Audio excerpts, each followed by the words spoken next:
आप सुन रहे हैं जगत गुरु तत्वदर्शी संत रामपाल जी महाराज द्वारा लिखित पुस्तक ज्ञान गंगा का पेज नंबर 153। मैंने कहा मरतोली नाम और लेकर देख ले, अपने मन की यह और करके देख ले, अब मैं तेरे को नहीं रोकूंगा, नाम ले ले। ठीक है, क्योंकि संत रामपाल जी से नाम लेने के लिए कहने दूसरे तीसरे महीने सुभाष हमारा भतीजा आता था। कहता था ताई नाम ले लो नहीं तो मरोगे। मैं कहता था कि कोई डॉक्टर छोड़ा नहीं, हम बालाजी आदि सभी तांत्रिकों के पास सिर मार लिया तो आपका संत क्या ले रहा है। परंतु तंग आकर कहीं बात नहीं बनी तब नाम लेने भेज दी, क्योंकि मैं भी अपने परिवार के आश्रम में जाने के सख्त विरुद्ध था। 16 जनवरी 2003 में नाम लिया और गहरी नजर गीता में नामक पुस्तक साथ लेकर आई। 1 महीने में जैसे दीपक में तेल डाल दिया, इस प्रकार रोशनी हो गई। हर महीने 3 किलो वजन बढ़ने लगा। मेरी पत्नी के नाम लेने से ही मेरे बड़े लड़के को भी बगैर नाम लिए ही अच्छी नींद आने लगी। तभी उसने अपनी पत्नी को नाम दिलवाया।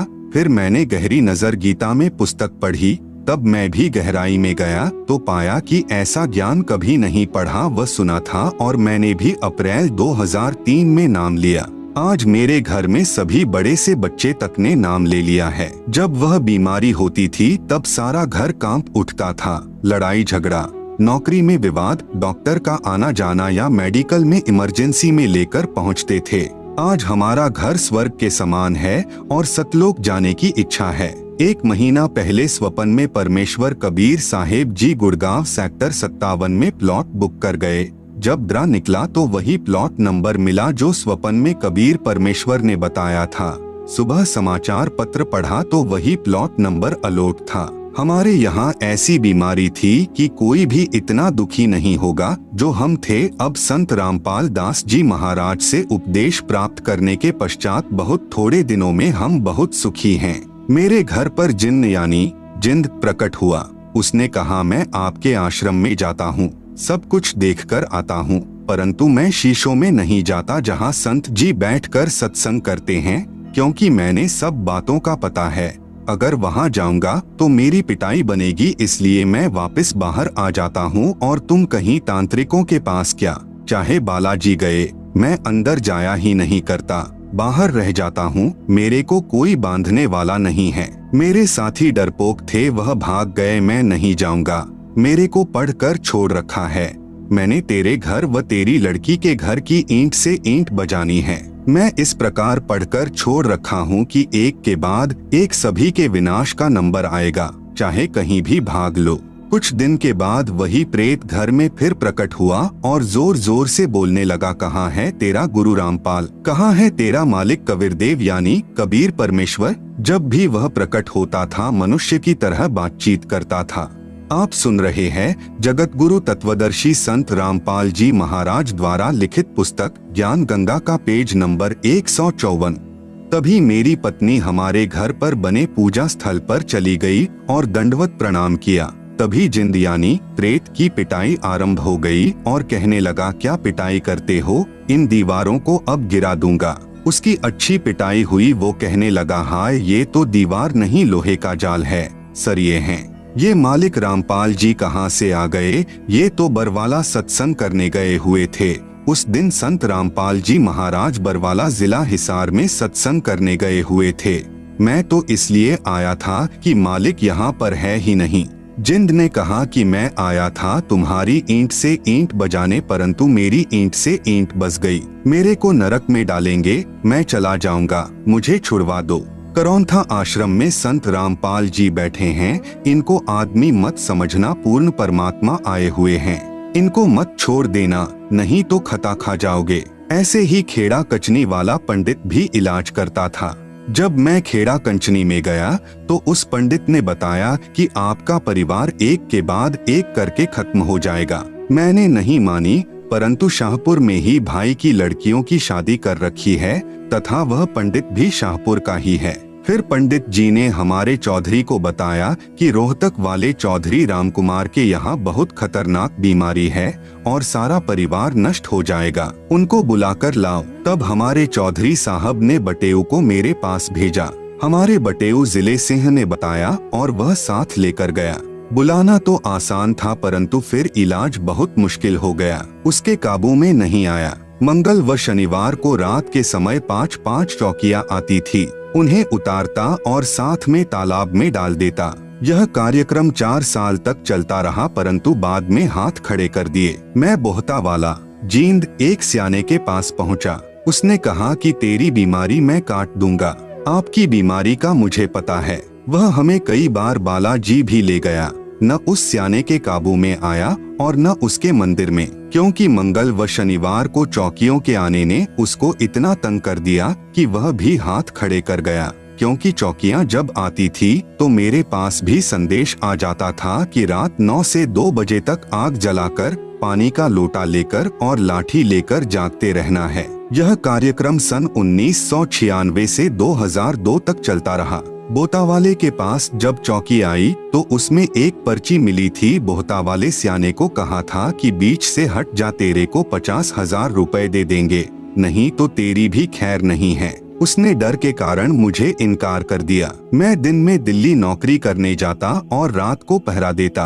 कभी रात को डॉक्टर को बुलाकर लाता। मेरी बहुत ही दुर्दशा थी। मैं ऊपर के काम से तथा सारा परिवार बीमारी से बहुत तंग था। किसी को कहते तो मजाक करते थे, किसी ने भी साथ नहीं दिया। बहुत पैसे, लगभग 3 लाख खर्च हो गए।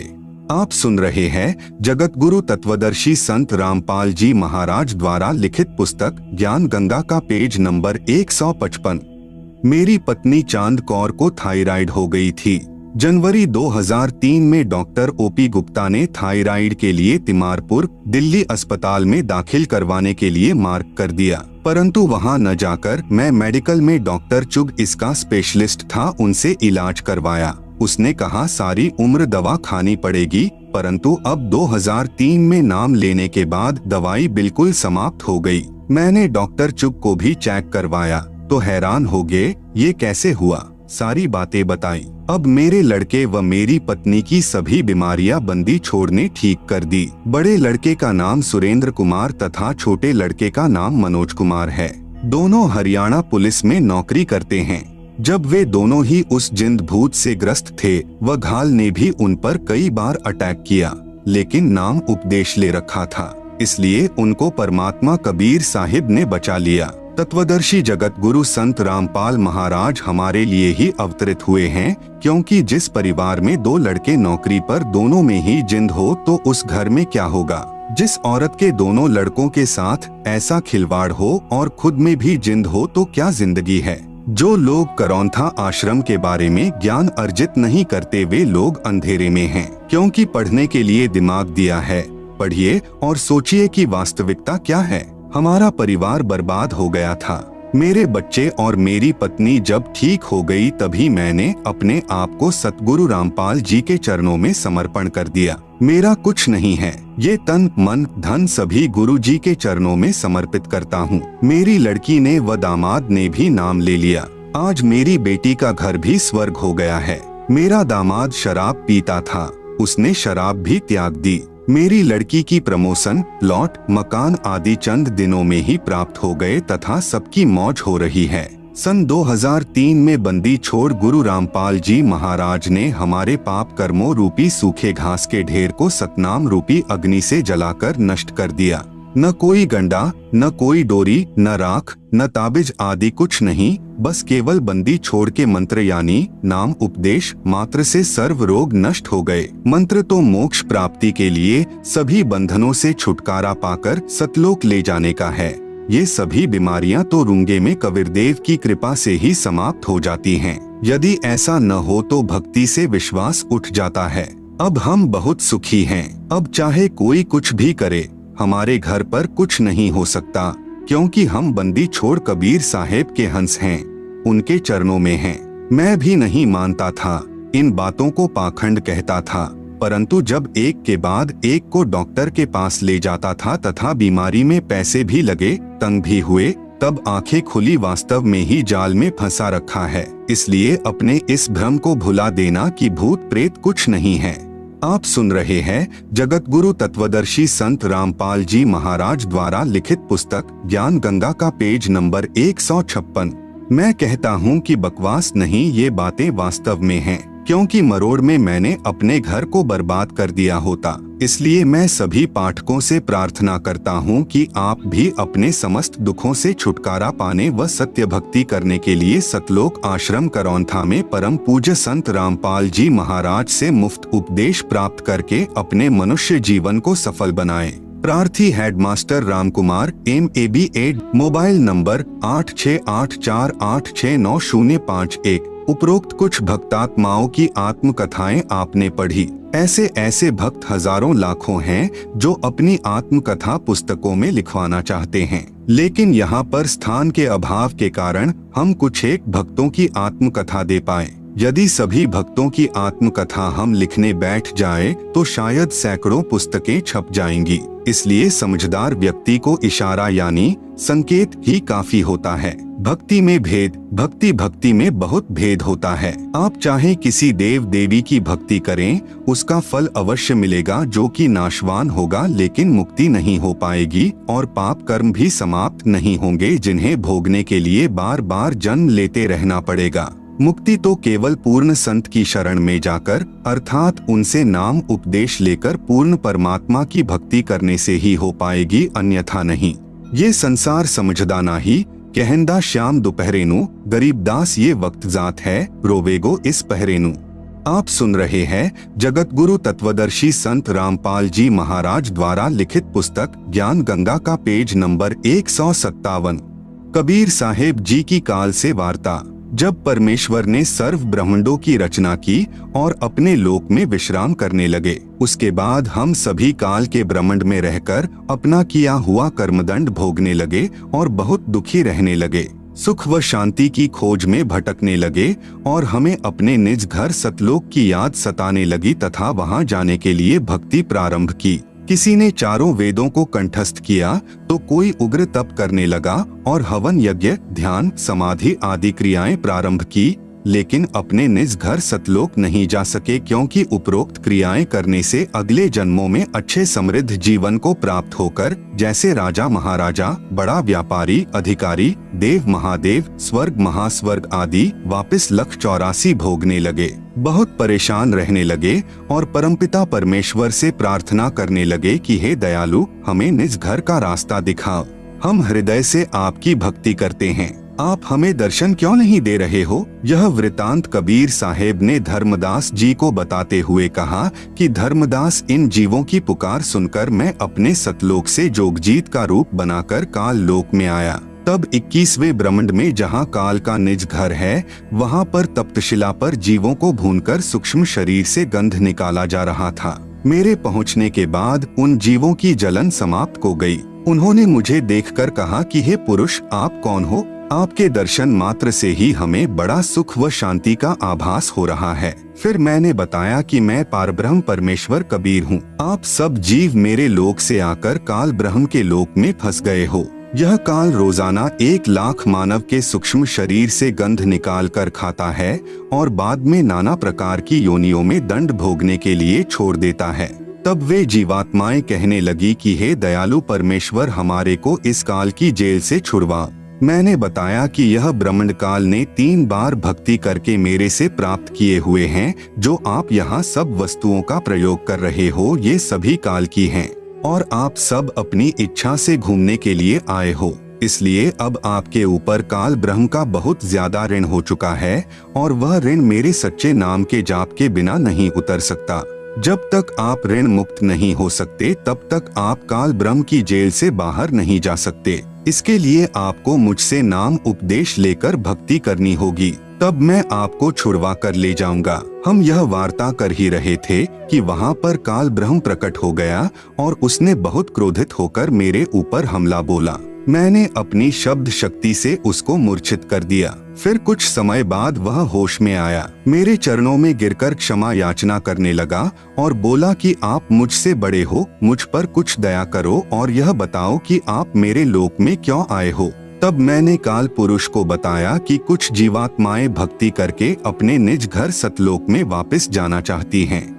आप सुन रहे हैं जगत गुरु तत्वदर्शी संत रामपाल जी महाराज द्वारा लिखित पुस्तक ज्ञान गंगा का पेज नंबर 158।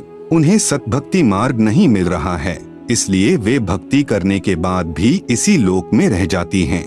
मैं उनको सतभक्ति मार्ग बताने के लिए और तेरा भेद देने के लिए आया हूँ कि तू काल है, 1,00,000 जीवों का आहार करता है और 1,25,00,000 जीवों को उत्पन्न करता है तथा भगवान बनकर बैठा है। मैं इनको बताऊंगा कि तुम जिसकी भक्ति करते हो वह भगवान नहीं, काल है। इतना सुनते ही काल बोला कि यदि सब जीव वापस चले गए तो मेरे भोजन का क्या होगा? मैं भूखा मर जाऊंगा। आपसे मेरी प्रार्थना है कि 3 युगों में जीव कम संख्या में ले जाना और सबको मेरा भेद मत देना कि मैं काल हूँ, सबको खाता हूँ। जब कलयुग आए तो चाहे जितने जीवों को ले जाना। ये वचन काल ने मुझसे प्राप्त कर लिए। कबीर साहेब ने धर्मदास को आगे बताते हुए कहा कि सतयुग, त्रेतायुग, द्वापर युग में भी मैं आया था और बहुत जीवों को सतलोक लेकर गया, लेकिन इसका भेद नहीं बताया। अब मैं कलयुग में आया हूँ और काल से मेरी वार्ता हुई है। काल ब्रह्म ने मुझसे कहा कि अब आप चाहे जितना जोर लगा लेना, आपकी बात कोई नहीं सुनेगा। प्रथम तो मैंने जीव को भक्ति के लायक ही नहीं छोड़ा है। उनमें बीड़ी, सिगरेट, शराब, मांस आदि दुर्व्यसन की आदत डालकर इनकी वृत्ति को बिगाड़ दिया है। नाना प्रकार की पाखंड पूजा में जीवात्माओं को लगा दिया है। दूसरी बात यह होगी कि जब आप अपना ज्ञान देकर वापस अपने लोक में चले जाओगे तब मैं यानी काल अपने दूत भेजकर आपके पंथ से मिलते जुलते 12 पंथ चलाकर जीवों को भ्रमित कर दूंगा। महिमा सतलोक की बताएंगे, आपका ज्ञान कथेंगे, लेकिन नाम जाप मेरा करेंगे, जिसके परिणाम स्वरूप मेरा ही भोजन बनेंगे। यह बात सुनकर कबीर साहेब ने कहा कि आप अपनी कोशिश करना, मैं सतमार्ग बताकर ही वापस जाऊंगा और जो मेरा ज्ञान सुन लेगा वह तेरे बहकावे में कभी नहीं आएगा। सतगुरु कबीर साहेब ने कहा कि हे निरंजन, यदि मैं चाहूँ तो तेरे सारे खेल को क्षण भर में समाप्त कर सकता हूँ, परंतु ऐसा करने से मेरा वचन भंग होता है। यह सोचकर मैं अपने प्यारे हंसों को यथार्थ ज्ञान देकर शब्द का बल प्रदान करके सतलोक ले जाऊंगा और कहा कि सुनो धर्मराया, हम संखो हंसा पद पर साया, जिन लीन्हा हमरा प्रवाना, सो हंसा हम किए अमाना। पवित्र कबीर सागर में जीवों को भूल भूलैया में डालने के लिए तथा अपनी भूख को मिटाने के लिए तरह तरह के तरीकों का वर्णन।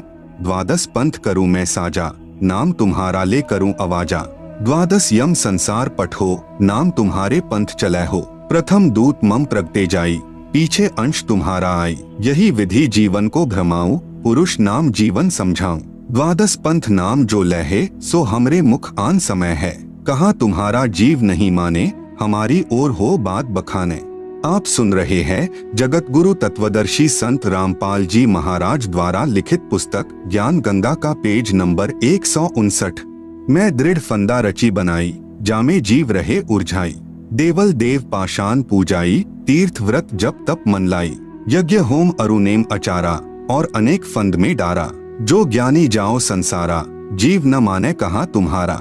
सतगुरु वचन, ज्ञानी कहे सुनो अन्यायी, काटो फंद जीव ले जाई। जेतिक फंद तुम रचे विचारी, सत्य शब्द तय सबे बिंडारी। जौन जीव हम शब्द दृढ़ावे, फंद तुम्हारा सकल मुकावे। चौका कर प्रवाना पाई, पुरुष नाम तिही देव चिन्हाई। ताके निकट काल नहीं आवे, संधि देखी ताखा सिर नावे। उपरोक्त विवरण से सिद्ध होता है कि जो अनेक पंथ चले हुए हैं, जिनके पास कबीर साहेब द्वारा बताया हुआ सतभक्ति मार्ग नहीं है, ये सब काल प्रेरित हैं। अतः बुद्धिमान को चाहिए कि सोच विचार कर भक्ति मार्ग अपनाए, क्योंकि मनुष्य जन्म अनमोल है, यह बार बार नहीं मिलता। कबीर साहेब कहते हैं कि कबीर मानुष जन्म दुर्लभ है, मिले न बारंबार। तरुवर से पत्ता टूट गिरे, बहुर न लगता डारी। आप सुन रहे हैं जगत गुरु तत्वदर्शी संत रामपाल जी महाराज द्वारा लिखित पुस्तक ज्ञान गंगा का पेज नंबर 160। विश्व विजेता संत रामपाल जी महाराज की अध्यक्षता में हिंदुस्तान विश्व धर्म गुरु के रूप में प्रतिष्ठित होगा।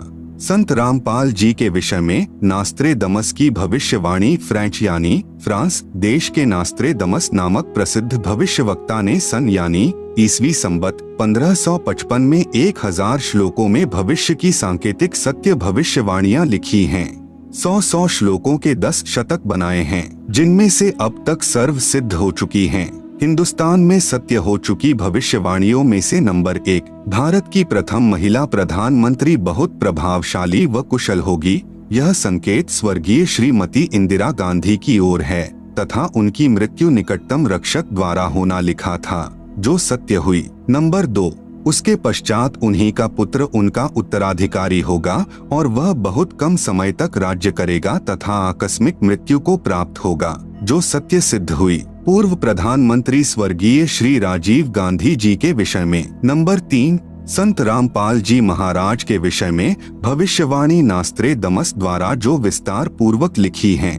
नंबर 1, अपनी भविष्यवाणी के शतक 5 के अंत में तथा शतक 6 के प्रारंभ में नास्त्रेदमस जी ने लिखा है कि आज अर्थात ईसवी संबत यानी सन 1555 से ठीक 450 वर्ष पश्चात अर्थात सन 2006 में एक हिंदू संत यानी शायरन प्रकट होगा, अर्थात सर्व जगत में उसकी चर्चा होगी। उस समय उस हिंदू धार्मिक संत यानी शायरन की आयु 50 व 60 वर्ष के बीच होगी। परमेश्वर ने नास्त्रेदमस को संत रामपाल जी महाराज के अधेड़ उम्र वाले शरीर का साक्षात्कार करवाकर चलचित्र की भांति सारी घटनाओं को दिखाया और समझाया। श्री नास्त्रेदमस जी ने 16वीं सदी को प्रथम शतक कहा है, इस प्रकार 5वां शतक 20वीं सदी हुआ। नास्त्रेदमस जी ने कहा है कि वह धार्मिक हिंदू नेता अर्थात संत यानी शायरन 5वें शतक के अंत के वर्ष में अर्थात सन यानी ईसवी संबत 1999 में घर घर सत्संग करना त्याग कर अर्थात चौखटों को लांघ कर बाहर आएगा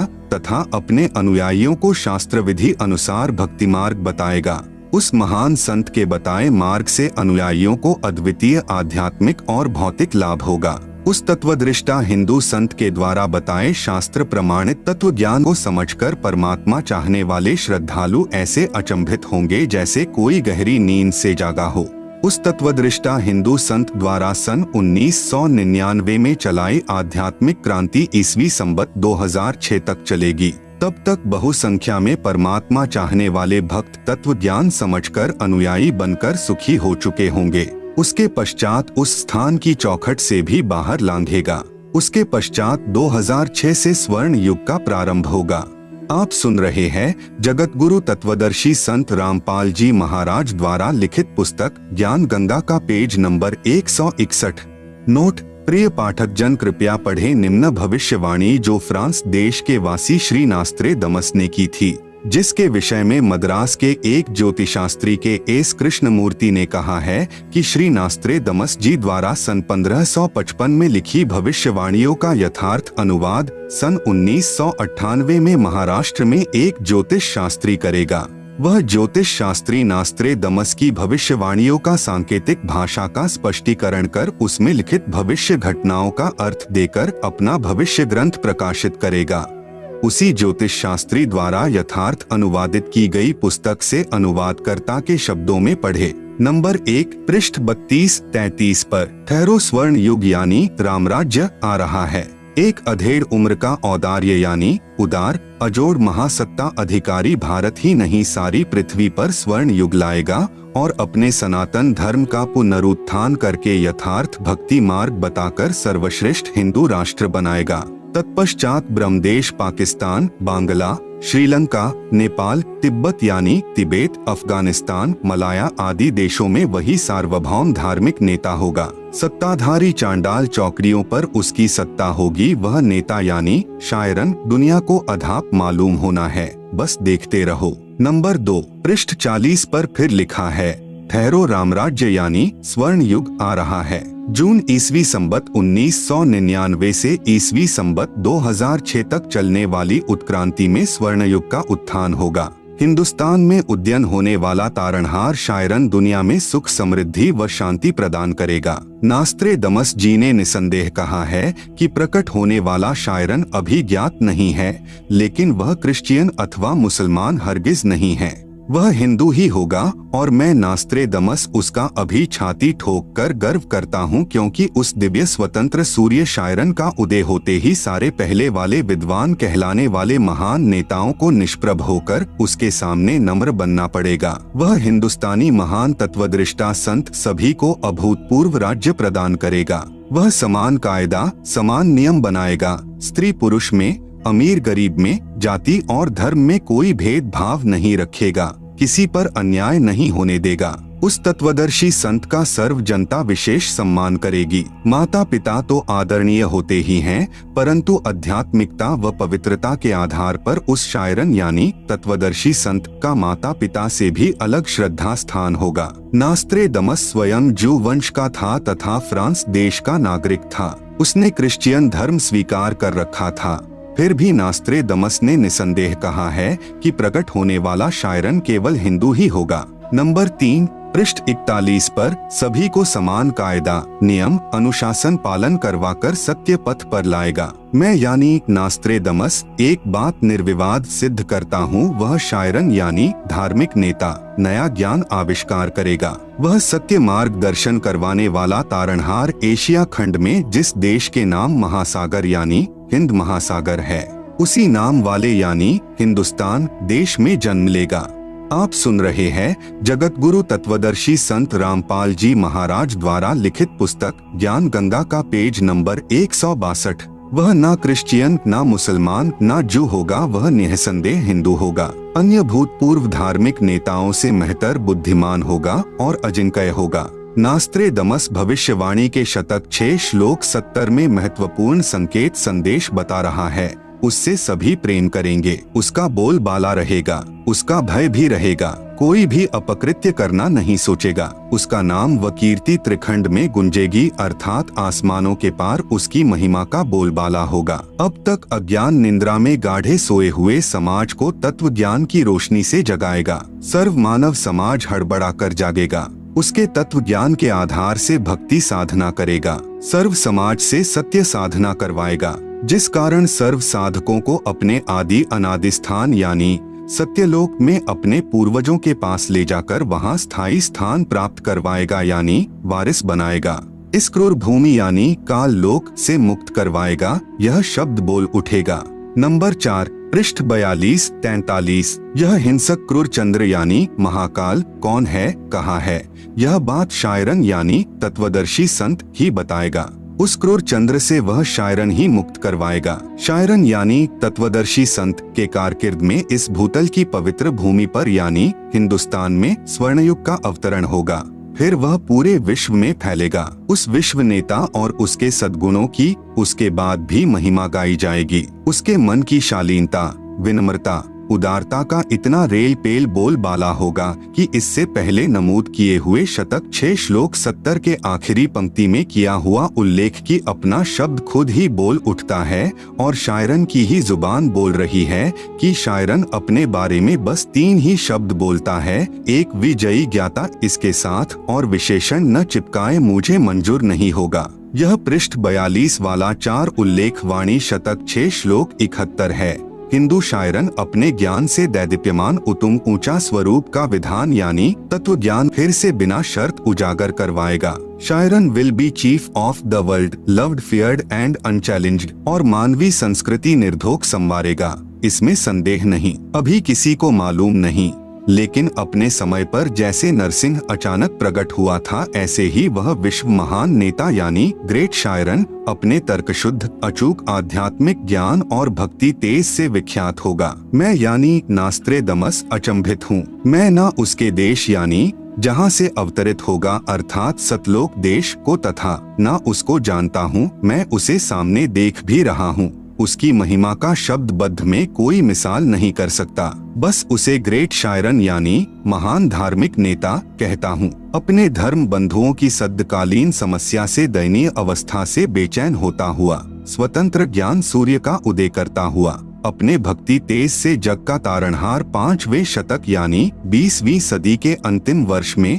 के अंत में ईस्वी संबत 1999 अधेड़ उम्र का विश्व का महान नेता जैसे तेजस्वी सिंह मानव यानी ग्रेट शायरन उदिवग्न अवस्था से चौखट लांघता हुआ मेरे यानी नास्त्रेदमस के मन का भेद ले रहा है और मैं उसका स्वागत करता हुआ आश्चर्यचकित हो रहा हूँ, उदास भी हो रहा हूँ, क्योंकि उसका दुनिया को ज्ञान न होने से मेरा शायरन यानी तत्वदर्शी संत उपेक्षा का पात्र बन रहा है।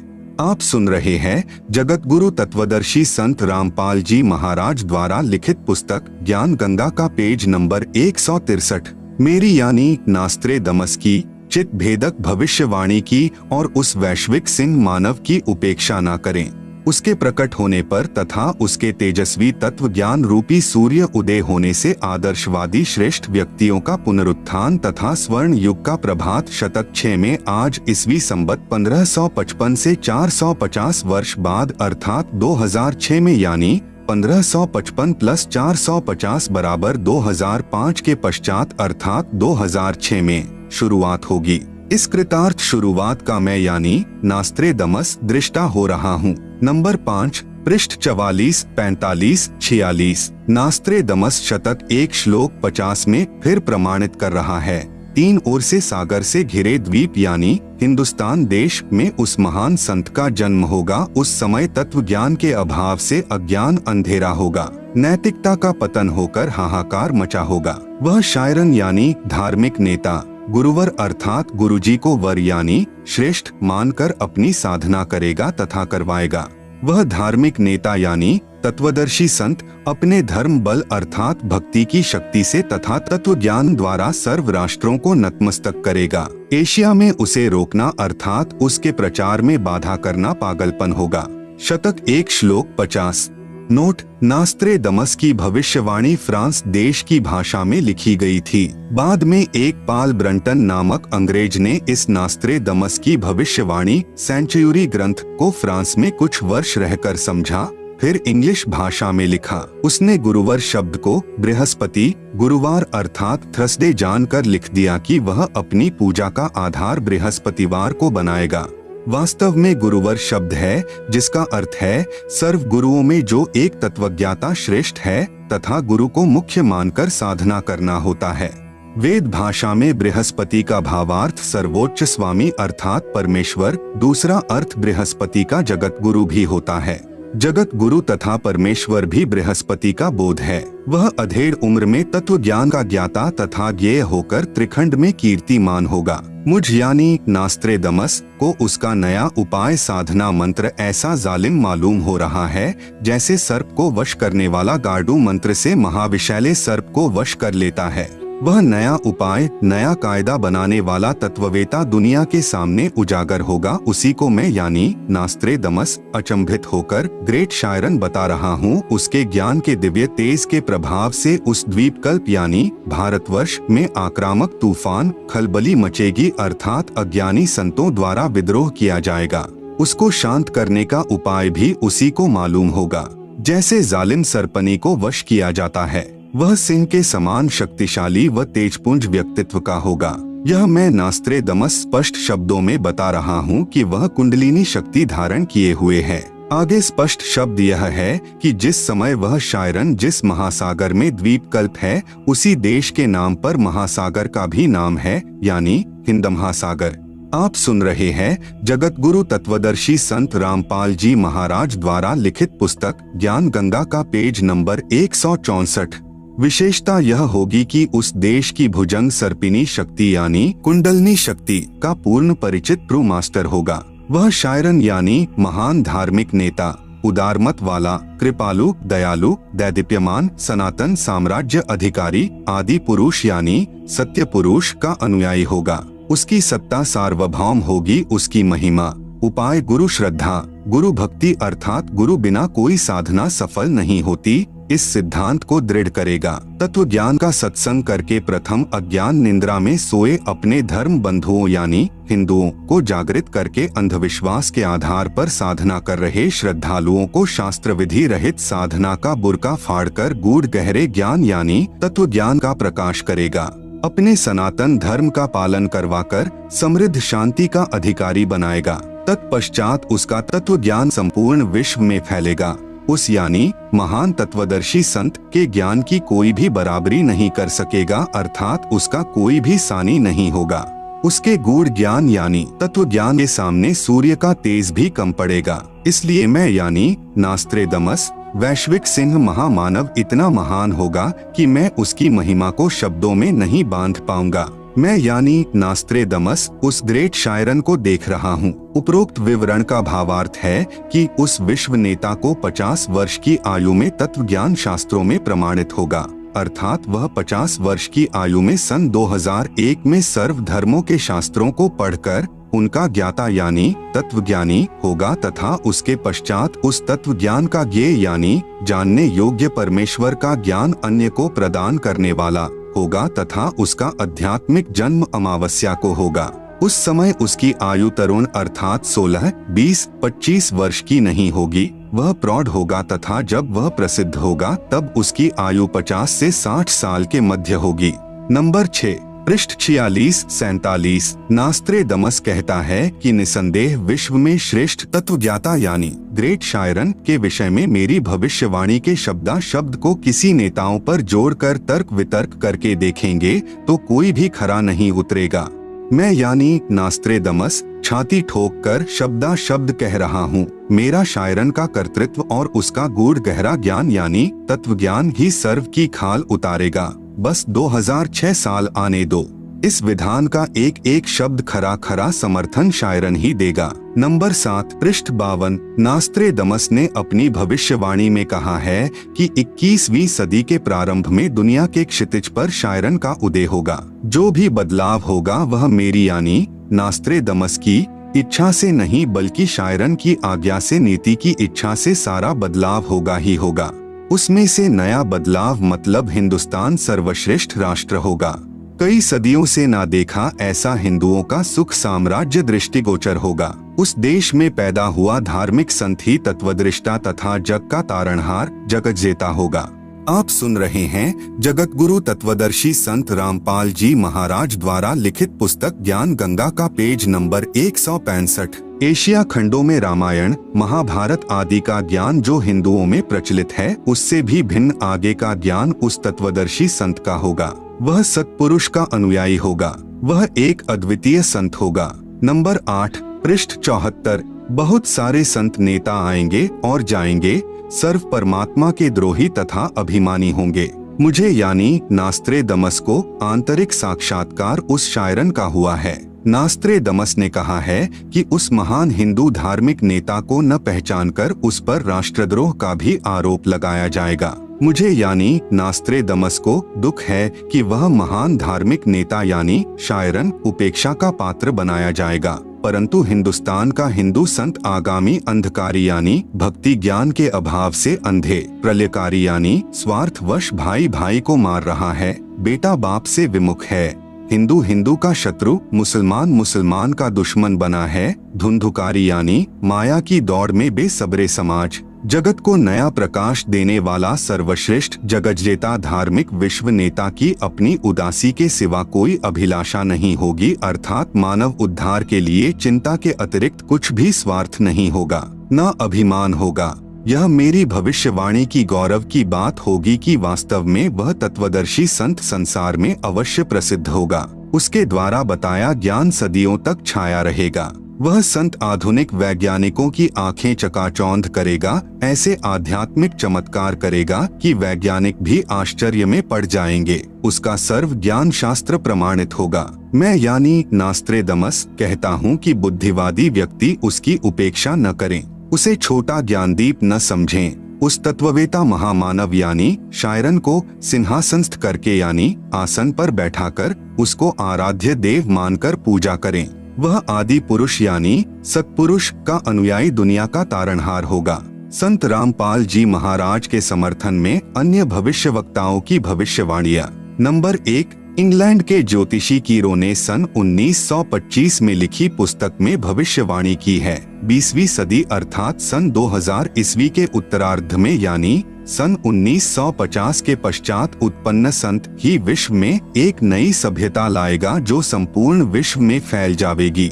भारत का वह एक व्यक्ति सारे संसार में ज्ञान क्रांति ला देगा। नंबर 2, भविष्यवक्ता श्री वेजिलेटिन के अनुसार 20वीं सदी के उत्तरार्ध में विश्व में आपसी प्रेम का अभाव, मानवता का ह्रास, माया संग्रह की दौड़, लूट व राजनेताओं का अन्यायी हो जाना आदि आदि बहुत से उत्पात देखने को मिलेंगे, परंतु भारत से उत्पन्न हुई शांति भ्रातृत्व भाव पर आधारित नई सभ्यता संसार में देश, प्रांत और जाति की सीमाएं तोड़कर विश्व भर में अमन व चैन उत्पन्न करेगी। नंबर 3, अमेरिका की महिला भविष्यवक्ता जीन डिक्सन के अनुसार 20वीं सदी के अंत से पहले विश्व में एक घोर हाहाकार तथा मानवता का सहार होगा। वैचारिक युद्ध के बाद आध्यात्मिकता पर आधारित एक नई सभ्यता संभवतः भारत के ग्रामीण परिवार के व्यक्ति के नेतृत्व में जमेगी और संसार से युद्ध को सदा सदा के लिए विदा कर देगी। आप सुन रहे हैं जगत गुरु तत्वदर्शी संत रामपाल जी महाराज द्वारा लिखित पुस्तक ज्ञान गंगा का पेज नंबर 166। नंबर 4। अमेरिका के श्री एंडरसन के अनुसार 20वीं सदी के अंत से पहले या 21वीं सदी के प्रथम दशक में विश्व में असभ्यता का नंगा तांडव होगा। इस बीच भारत के एक देहात का एक धार्मिक व्यक्ति एक मानव, एक भाषा और झंडा की रूपरेखा का संविधान बनाकर संसार को सदाचार, उदारता, मानवीय सेवा व प्यार का सबक देगा। यह मसीहा सन 1999 तक विश्व में आगे आने वाले हजारों वर्षों के लिए धर्म व सुख शांति भर देगा। नंबर 5। हॉलैंड के भविष्य दृष्टा श्री गेरार्ड क्राइसे के अनुसार 20वीं सदी के अंत से पहले या 21वीं सदी के प्रथम दशक में भयंकर युद्ध के कारण कई देशों का अस्तित्व ही मिट जाएगा, परंतु भारत का एक महापुरुष संपूर्ण विश्व को मानवता के एक सूत्र में बांध देगा व हिंसा, फूट, दुराचार, कपट आदि संसार से सदा के लिए मिटा देगा। नंबर 6। अमेरिका के भविष्यवक्ता श्री चार्ल्स क्लार्क के अनुसार 20वीं सदी के अंत से पहले एक देश विज्ञान की उन्नति में सब देशों को पछाड़ देगा, परंतु भारत की प्रतिष्ठा विशेषकर इसके धर्म और दर्शन से होगी, जिसे पूरा विश्व अपना लेगा। यह धार्मिक क्रांति 21वीं सदी के प्रथम दशक में संपूर्ण विश्व को प्रभावित करेगी और मानव को आध्यात्मिकता पर विवश कर देगी। नंबर 7। हंगरी की महिला ज्योतिषी बोरिस्का के अनुसार सन 2000 ईस्वी से पहले उग्र परिस्थितियों, हत्या और लूटमार के बीच ही मानवीय सद्गुणों का विकास एक भारतीय फरिश्ते के द्वारा भौतिकवाद से सफल संघर्ष के फलस्वरूप होगा, जो चिरस्थायी रहेगा। इस आध्यात्मिक व्यक्ति के बड़ी संख्या में छोटे छोटे लोग ही अनुयायी बनकर भौतिकवाद को आध्यात्मिकता में बदल देंगे। नंबर 8। फ्रांस के डॉक्टर जुलरवन के अनुसार सन 1990 के बाद यूरोपीय देश भारत की धार्मिक सभ्यता की ओर तेजी से झुकेंगे। सन 2000 तक विश्व की आबादी 640 करोड़ के आसपास होगी। भारत से उठी ज्ञान की धार्मिक क्रांति नास्तिकता का नाश करके आंधी तूफान की तरह संपूर्ण विश्व को ढक लेगी। उस भारतीय महान आध्यात्मिक व्यक्ति के अनुयायी देखते देखते एक संस्था के रूप में आत्मशक्ति से संपूर्ण विश्व पर प्रभाव जमा लेंगे। नंबर 9। फ्रांस के नास्त्रेदमस के अनुसार विश्व भर में सैनिक क्रांतियों के बाद थोड़े से ही अच्छे लोग संसार को अच्छा बनाएंगे, जिनका महान धर्मनिष्ठ विश्वविख्यात नेता 20वीं सदी के अंत और 21वीं सदी की शुरुआत में किसी पूर्वी देश से जन्म लेकर भ्रातृवृत्ति व सौजन्यता द्वारा सारे विश्व को एकता के सूत्र में बांध देगा। नास्त्रेदमस शतक 1 श्लोक 50 में प्रमाणित कर रहा है, 3 ओर से सागर से घिरे द्वीप में उस महान संत का जन्म होगा। उस समय तत्व ज्ञान के अभाव से अज्ञान अंधेरा होगा, नैतिकता का पतन होकर हाहाकार मचा होगा। आप सुन रहे हैं जगत गुरु तत्वदर्शी संत रामपाल जी महाराज द्वारा लिखित पुस्तक ज्ञान गंगा का पेज नंबर 167। वह शायरन यानी धार्मिक नेता, गुरुवर अर्थात गुरुजी को वर यानी श्रेष्ठ मानकर अपनी साधना करेगा तथा करवाएगा। वह धार्मिक नेता यानी तत्वदर्शी संत अपने धर्म बल अर्थात भक्ति की शक्ति से तथा तत्व ज्ञान द्वारा सर्व राष्ट्रों को नतमस्तक करेगा। एशिया में उसे रोकना अर्थात उसके प्रचार में बाधा करना पागलपन होगा। शतक 1 श्लोक 50, सेंचुरी 1, कन्ना 50।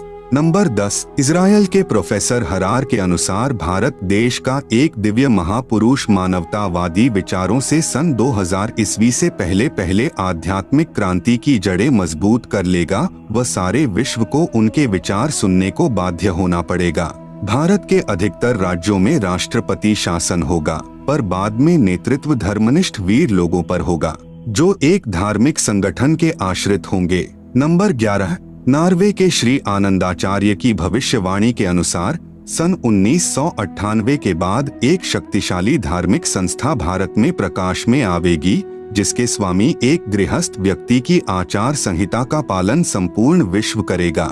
धीरे धीरे भारत औद्योगिक, धार्मिक और आर्थिक दृष्टि से विश्व का नेतृत्व करेगा और उसका विज्ञान यानी आध्यात्मिक तत्व ज्ञान ही पूरे विश्व को मान्य होगा। उपरोक्त भविष्यवाणियों के अनुसार ही आज विश्व में घटनाएं घट रही हैं। युग परिवर्तन प्रकृति का अटल सिद्धांत है। वैदिक दर्शन के अनुसार 4 युगों सतयुग, त्रेतायुग, द्वापर और कलयुग की व्यवस्था है। जब पृथ्वी पर पापियों का एक छत्र साम्राज्य हो जाता है, तब भगवान पृथ्वी पर मानव रूप में प्रकट होता है। मानवता के इस पूर्ण विकास का काम अनादि काल से भारत ही करता आया है।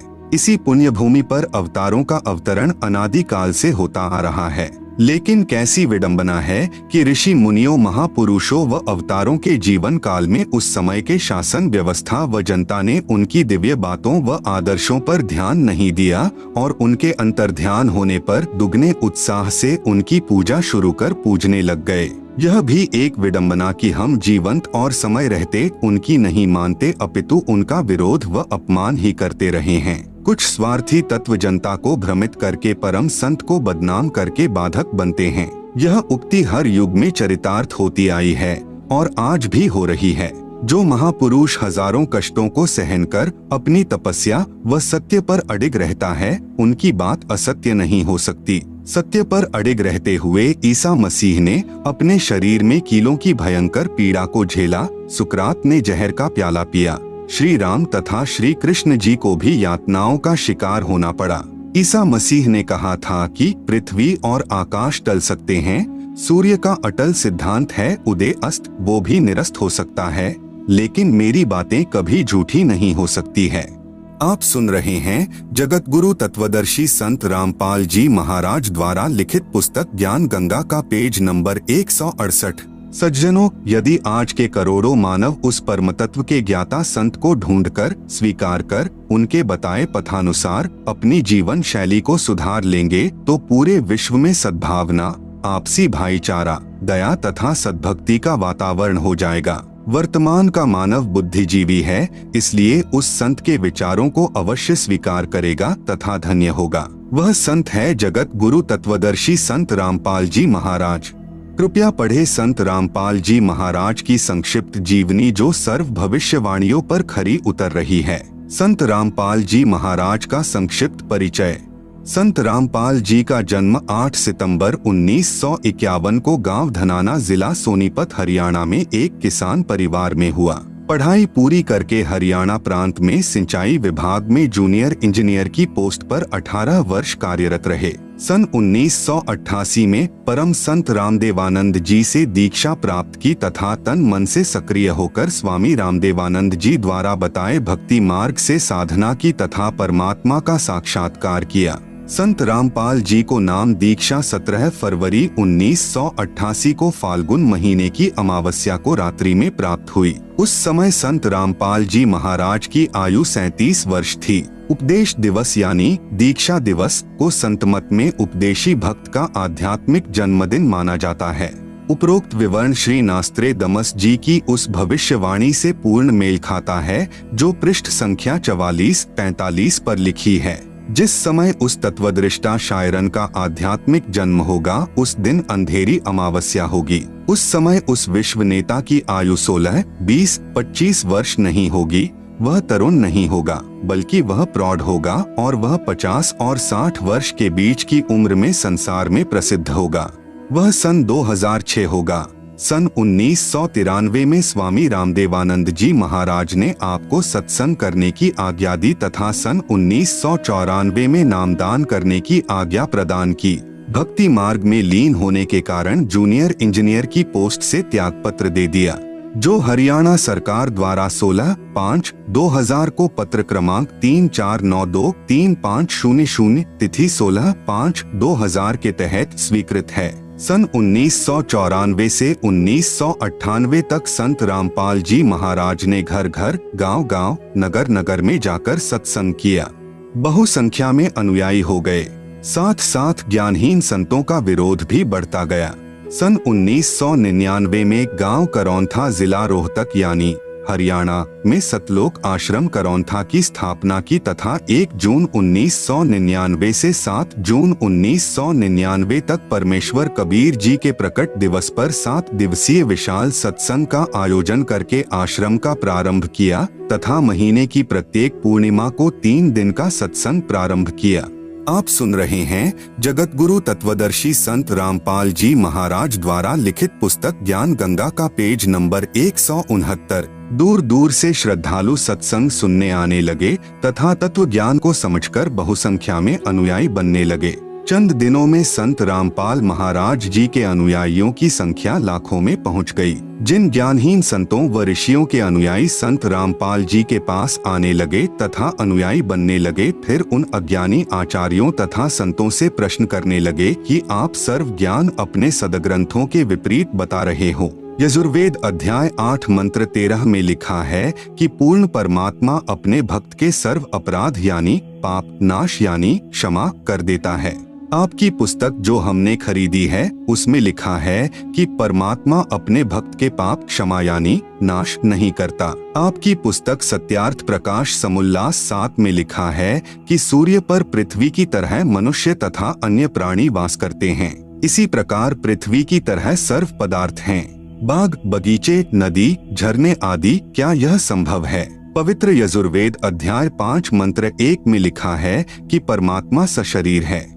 अग्ने तनुह असि विष्णवे त्वा सोमस्य तनुर असि। इस मंत्र में 2 बार गवाही दी है कि परमेश्वर सशरीर है। उस अमर पुरुष परमात्मा का सर्व के पालन करने के लिए शरीर है, अर्थात परमात्मा जब अपने भक्तों को तत्व ज्ञान समझाने के लिए कुछ समय अतिथि रूप में इस संसार में आता है तो अपने वास्तविक तेजोमय शरीर पर हल्के तेजपुंज का शरीर ओढ़कर आता है। इसलिए उपरोक्त मंत्र में 2 बार प्रमाण दिया है। इस तरह के तर्क से निरुत्तर होकर अपने अज्ञान का पर्दाफाश होने के भय से उन अज्ञानी संतों महंतों व आचार्यों ने सतलोक आश्रम करौंथा के आसपास के गांवों में संत रामपाल जी महाराज को बदनाम करने के लिए दुष्प्रचार करना प्रारंभ कर दिया तथा 12/7/2006 को संत रामपाल को जान से मारने तथा आश्रम को नष्ट करने के लिए आप तथा अपने अनुयायियों से सतलोक आश्रम पर आक्रमण करवाया। पुलिस ने रोकने की कोशिश की जिस कारण से कुछ उपद्रवकारी चोटिल हो गए।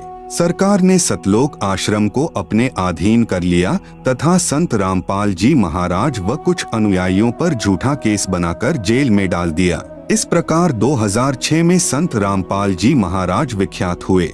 भले ही अनजानों ने झूठे आरोप लगाकर संत को प्रसिद्ध किया, परंतु संत निर्दोष है। प्रिय पाठकों, नास्त्रेदमस की भविष्यवाणी को पढ़कर सोचेंगे कि संत रामपाल जी को इतना बदनाम कर दिया है, कैसे संभव होगा कि विश्व को ज्ञान प्रचार करेगा। उनसे प्रार्थना है कि परमात्मा पल में परिस्थिति बदल सकता है। कबीर साहेब से सब होत है, बंदे से कछु नाही, राई से पर्वत करे, पर्वत से फिर राई।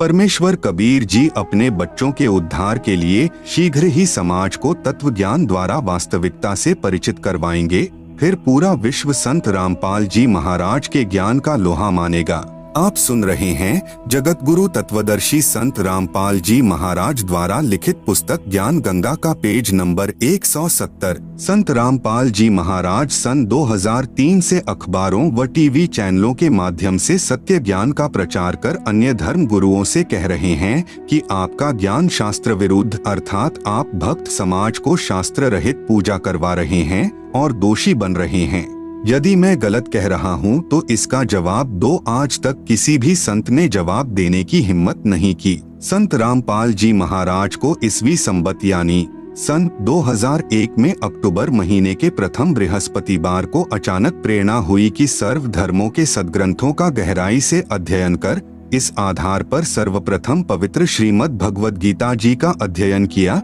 तथा पुस्तक गहरी नजर गीता में की रचना की तथा उसी आधार पर सर्वप्रथम राजस्थान प्रांत के जोधपुर शहर में मार्च 2002 में सत्संग प्रारंभ किया। इसलिए नास्त्रेदमस जी ने कहा है कि विश्व धार्मिक हिंदू संत यानी शायरन 50 वर्ष की आयु में अर्थात 2001 ज्ञाता होकर प्रचार करेगा। संत रामपाल जी महाराज का जन्म पवित्र हिंदू धर्म में सन यानी ईस्वी संवत 1951 में 8 सितंबर को गांव धनाना जिला सोनीपत प्रांत हरियाणा भारत में एक किसान परिवार में हुआ। इस प्रकार सन 2001 में संत रामपाल जी महाराज की आयु 50 वर्ष बनती है।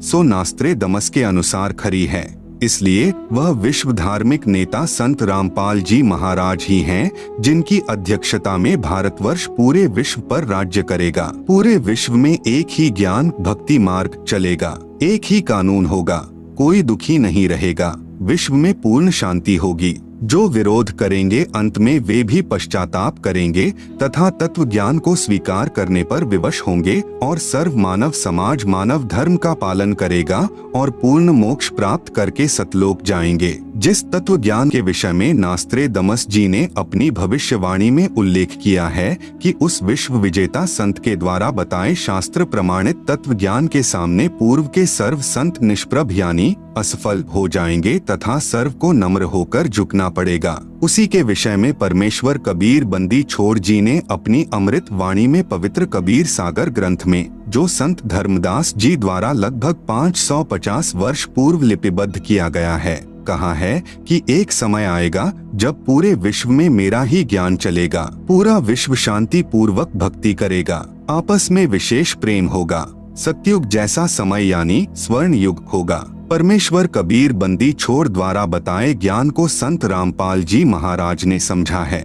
इसी ज्ञान के विषय में कबीर साहेब जी ने अपनी वाणी में कहा है कि कबीर और ज्ञान सब ज्ञान अड़ी, कबीर ज्ञान सो ज्ञान, जैसे गोला तोप का करता चले मैदान। भावार्थ है कि यह तत्व ज्ञान इतना प्रबल है कि इसके समक्ष अन्य संतों व ऋषियों का ज्ञान टिक नहीं पाएगा। जैसे तोप यंत्र का गोला जहाँ भी गिरता है वहाँ पर सर्व किलों तक को ढहाकर साफ मैदान बना देता है। आप सुन रहे हैं जगत गुरु तत्वदर्शी संत रामपाल जी महाराज द्वारा लिखित पुस्तक ज्ञान गंगा का पेज नंबर 171। यही प्रमाण संत गरीबदास जी छुड़ानी जिला झज्जर हरियाणा वाले ने दिया है कि सतगुरु यानी तत्वदर्शी संत परमेश्वर कबीर बंदी छोड़ का भेजा हुआ दिल्ली मंडल में आएगा। गरीब सतगुरु दिल्ली मंडल आयसी, सूती धरणी सूम जगाएसी, परमात्मा की भक्ति बिना कंजूस हो गए व्यक्तियों को जगाएगा। गांव धनाना जिला सोनीपत पहले दिल्ली शासित क्षेत्र में पड़ता था, इसलिए संत गरीबदास जी महाराज ने कहा है कि सतगुरु यानी वास्तविक ज्ञान जानने वाला संत अर्थात तत्वदृष्टा संत दिल्ली मंडल में आएगा। फिर कहा है कि साहेब कबीर तख्त खवासा दिल्ली मंडल लीजय वासा। भावार्थ है कि परमेश्वर कबीर बंदी छोड़ के तख्त यानी दरबार का ख्वास यानी नौकर अर्थात परमेश्वर का नुमाइंदा यानी प्रतिनिधि दिल्ली मंडल में वास करेगा अर्थात वहां उत्पन्न होगा। प्रथम अपने हिंदू बंधुओं को तत्व ज्ञान से परिचित करवाएगा। बुद्धिमान हिंदू ऐसे जागेंगे जैसे कोई हड़बड़ा कर जागता है, अर्थात उस संत के द्वारा बताए तत्व ज्ञान को समझकर अविलंब उसकी शरण ग्रहण करेंगे। फिर पूरा विश्व उस तत्वदर्शी हिंदू संत के ज्ञान को स्वीकार करेगा। यह भविष्यवाणी श्री नास्त्रेदमस जी ने भी की है। नास्त्रेदमस जी ने यह भी लिखा है कि मुझे दुख इस बात का है कि उससे परिचित न होने के कारण मेरा शायरन यानी तत्वदृष्टा संत उपेक्षा का पात्र बना है। हे बुद्धिमान मानव, उसकी उपेक्षा ना करो, वह तो सिंहासनस्थ करके यानी आसन पर बैठाकर आराध्य देव यानी इष्ट देव रूप में मान करने योग्य है। वह हिंदू धार्मिक संत शायरन आदि पुरुष यानी पूर्ण परमात्मा का अनुयायी जगत का तारणहार है। नास्त्रेदमस जी भविष्य वक्ता ने पुस्तक पृष्ठ 41-42 पर 3 शब्द का उल्लेख किया है।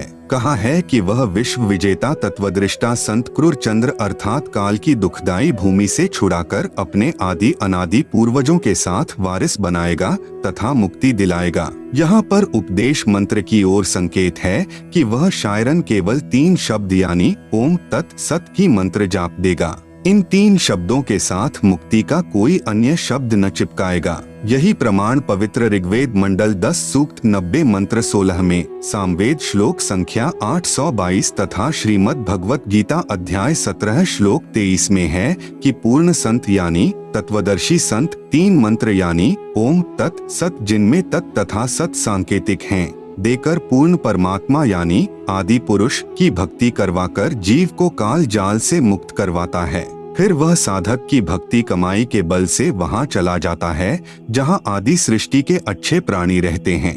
जहां से यह जीव अपने पूर्वजों को छोड़कर क्रूर चंद्र यानी काल प्रभु के साथ आकर इस दुखदायी लोक में फंसकर कष्ट पर कष्ट उठा रहा है। नास्त्रेदमस जी ने यह भी स्पष्ट किया है कि मध्यकाल अर्थात पिछली पीढ़ी हिंदू धर्म का आदर्श जीवन जिएंगे।